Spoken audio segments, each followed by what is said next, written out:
Good morning, Zac, and good morning, Senator Creigh Deeds, a longtime friend of mine, a great legislator, and also a great lawyer.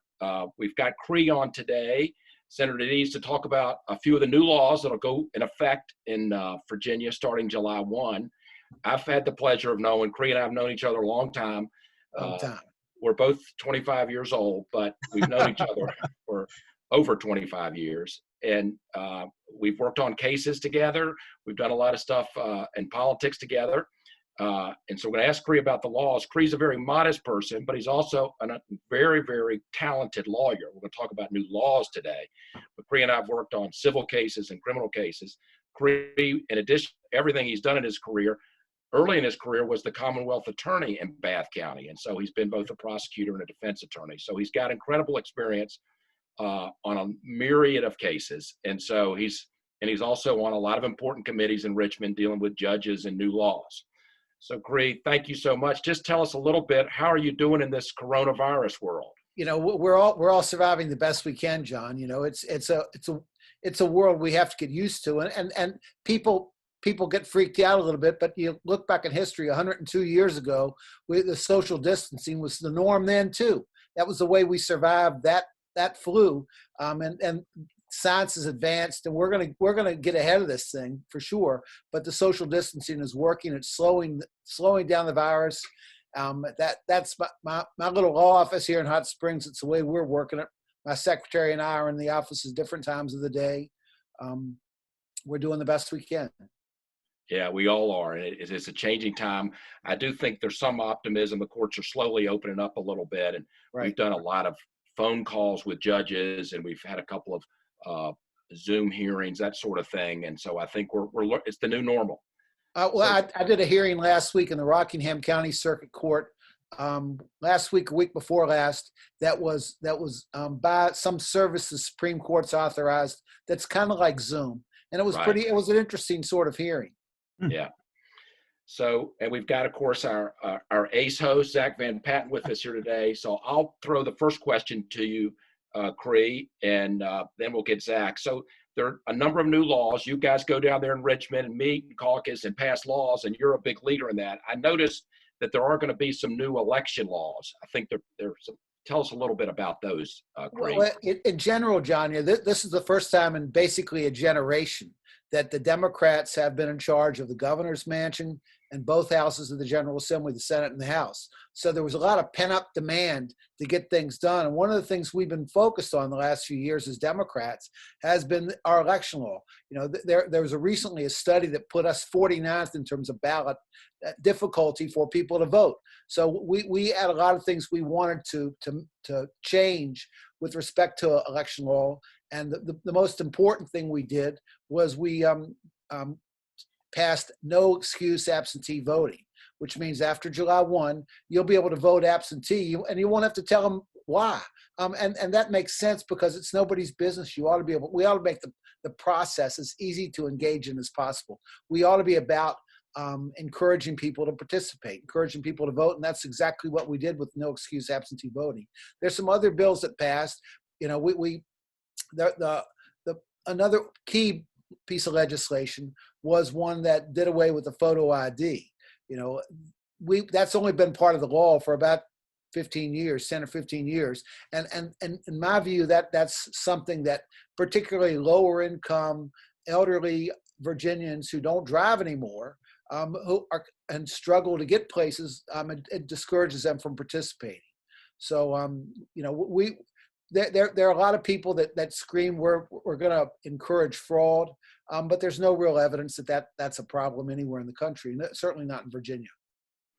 Thank you, Creigh. And then Zac, we want to follow up with a couple of other areas for Creigh while we've got him here today. Absolutely. There was one I also saw under the new Virginia Values Act that there were some additions and amendments to it. If you could just go into that and let us know about.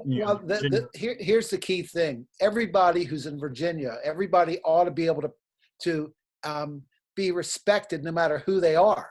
And the whole idea behind this, with the genesis, was that those Virginians who are gay or lesbian sometimes are discriminated against, particularly when it comes to employment and housing. And we took those two, and we went a little bit further to try to make sure that all Virginians are welcomed here, and all people are encouraged to participate in our economy. Outstanding. And going from that, I know that was a bit of a hot topic, and moving right along, onto another one is the memorials for war veterans. I now understand that localities have more leeway in what they can do with that.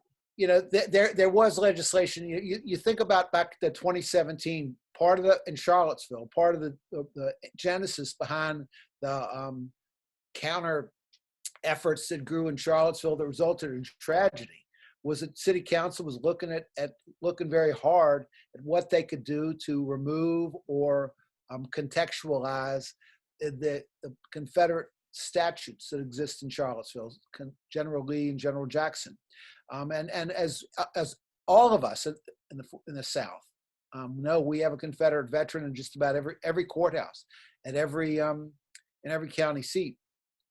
And state law pretty much has protected those. It said localities can't decide to move them or can't take them down, can't move them, can't sell them, can't do anything. Well, as a result of what happened in Charlottesville, it was clear to me that we had to give localities more authority in this situation. We had to give them the authority to move the statutes, or for a community to decide how that community is going to look. In other words, decisions about what happens in Roanoke ought to be made in Roanoke, not Richmond. What happens in Charlottesville those decisions ought to be made in Charlottesville, not in Richmond. And so we passed that legislation. There wasn't really much dispute about the legislation passing. It was going to pass. The Democrats were pretty much for it. The Republicans were against it, but the Republicans were in the minority. The question was really the details. Some folks wanted to build more roadblocks to change into more. They wanted to make the process more difficult to get through, or take an extra amount of time, with a requirement for referendum, with a requirement for review by historical societies. But at the end of the day, what passed basically gives localities to go through the process of that. Pass an ordinance. They have to hold hearings. They have to have public notice. But communities can decide how they want to remember their past. Some people said, you're erasing history. Well, the reality is we can't erase history. It is what it is.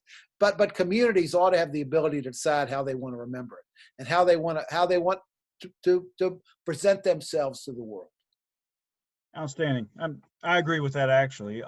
Also, while I've got you on this topic, why don't we just roll right into decriminalization of marijuana possession? Sure. And the issue there really, wasn't so much about decriminalization.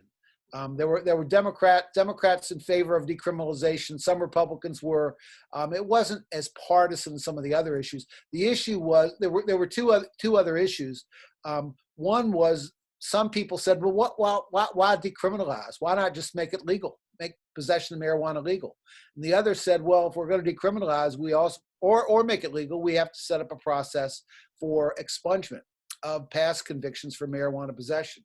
So, we fought the battle really over whether we were going to decriminalize or just legalize in the Senate. And that was, I chaired that subcommittee, criminal law subcommittee of the Judiciary Committee, and basically, here's the issue. Here's the dilemma. The states that have had the most success with decriminalization, Colorado and Washington State, went through somewhat of a deliberate process. They didn't just overnight legalize marijuana. They went through a process, and both those states now reap about somewhere north of $250 million in state tax revenue from the sale of marijuana. California, on the other hand, which kind of went through one of their initiative and referendum processes out there, that they basically legalized overnight, and that has not seen the success. California, 40 million Californians, they don't have the same number of marijuana dispensaries that Oregon's got. So there was a real, in my view, if we're going to legalize marijuana, and that's still a big if, but if we are going to legalize marijuana, we have to be deliberate about it. We have to make sure we have the processes in place. So we fought that battle in the Senate, and the cooler heads prevailed. We decided to to decriminalize. And so we set that up with a $25 fine. And some of the critics pointed out, well, it's more expensive for one who is in possession of cigarettes, a minor is in possession of cigarettes, or for underage possession of alcohol. And that is a disparity. We've got to figure that out eventually down the road too. But that is what it is. The issue of the expungement was an interesting one. And in the Senate, we wanted to take a broader view. We wanted to set up an expungement process for past convictions of small amounts of marijuana. The House was a little more reticent. They wanted to be more deliberate about that. And at the end of the day, they won that battle. So marijuana is decriminalized. Possession of small amounts is decriminalized. You can't use civil convictions, of possession of marijuana in employment, or there are certain limitations on the use of it. But the broader expungement bill will have to wait for another year. Okay. Well, thank you, Senator. I know to our viewers out there that, the Center has just gone over a snapshot of these new laws that are going to go into effect. However, if anybody would like more information, we'll have a link to them on our blog, on our website. John, do you have anything? No, I just want to thank Creigh. Creigh, your passion for our state and your love of the law and public service is amazing. We're grateful for you to kind of highlighting a few of these new laws. Stay safe out there. Hey, John, if you want me to come back sometime and talk about the old John Fishwick, the 30-year-old stories for a guy that's still only 25, we can fill up a lot of time doing that. Absolutely. Okay. All right. Thank you, Creigh. Thanks so much. Thanks, Zac. Thank you, gentlemen. Bye. Thank you.